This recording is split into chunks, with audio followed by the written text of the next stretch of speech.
Most people are familiar with the idea of a single heaven, but ancient texts describe something far more complex, a multi-layered cosmos of shifting dimensions, strange creatures, and terrifying beauty. To understand this, we have to look through the eyes of the man who saw it all before he was taken, Enoch. In the book of the Secrets of Enoch, we follow the patriarch as he is escorted by two celestial beings through 10 distinct levels of reality. This wasn't just a spiritual vision. It was a physical journey through the architecture of the universe. The lower realms, nature and judgment. Enoch's journey begins in the first heaven, a place where the physical meets the metaphysical. Here, he saw the great sea and the massive storehouses for the clouds, the dew, and the snow. It looked like a cosmic control room for the Earth's atmosphere, managed by hundreds of angels. As he ascended to the second heaven, the tone shifted from wonder to dread. He describes a darkness greater than earthly darkness, where he encountered the rebel angels who had turned away from God. They were suspended in a state of perpetual waiting, hanging in the gloom, weeping as they awaited the final judgment.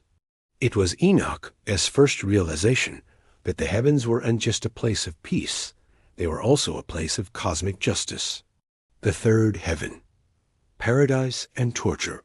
The third heaven is perhaps the most famous, but also the most jarring.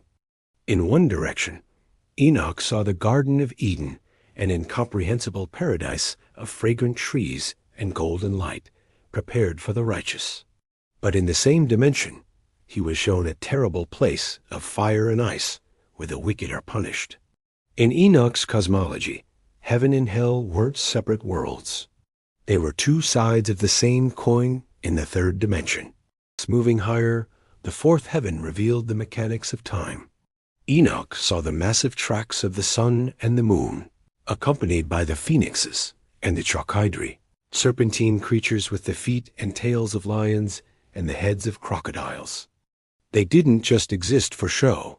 They sang to the sun, harmonizing with the vibrations of the universe to keep time moving. In the fifth heaven, Enoch encountered the Grigori, the Watchers. These were the brothers of the fallen angels he saw earlier.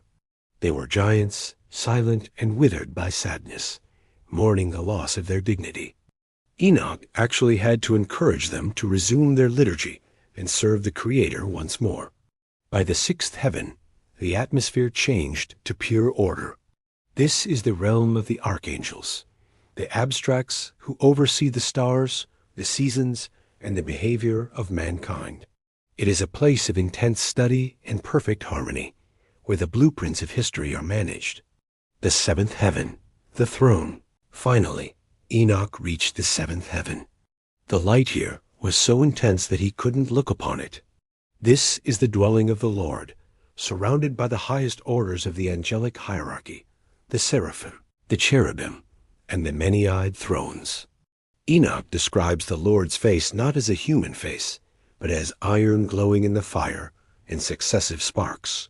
It was a reality so far beyond human biology that Enoch had to be clothed in the glory of the Lord, essentially upgraded into a spiritual being, just to survive the presence of the Creator. The story of Enoch's journey reminds us that the ancient view of the universe was in symbol. It was a vast, terrifying, and structured hierarchy. He didn't just see a golden city. He saw a functioning multidimensional system where every level had a purpose, every angel had a rank, and every soul had a destination. Enoch went further than any human had ever gone, proving that the distance between us and the divine is filled with more wonder and more danger than we can possibly imagine.